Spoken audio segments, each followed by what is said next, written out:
I've not seen this, so we're watching this together as friends on the internet.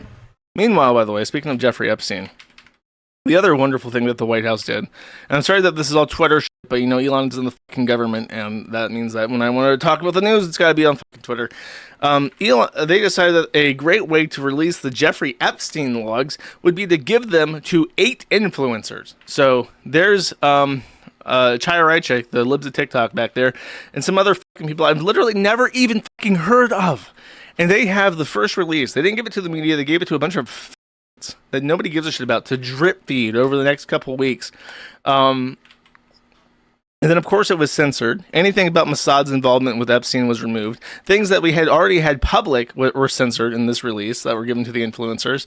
And then the House Judiciary. The people who right now could be passing a law to enable me to make money from the sweat of my fucking brow, put out this tweet that says Epstein files released public, and it's a URL shortener to this.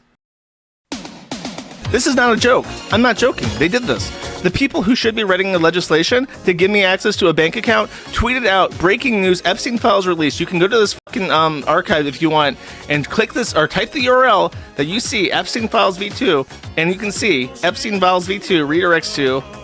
This was actually such bad taste that even George Alexopoulos, who is almost always like just putting out shitty rage bait and pandering to Japan, actually makes a comment or a comic that is critical of this in an effective way. Even George Alexopoulos gets his shit together for one comic.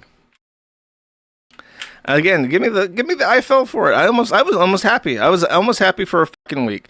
But you know what? In 2025, we've had net migration. That's in the positives. They're deporting so few people that the government is no longer reporting their daily deportation numbers because it's so low.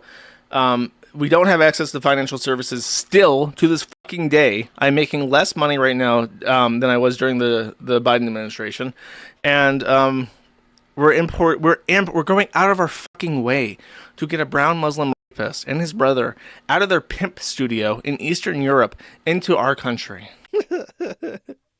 That's stupid.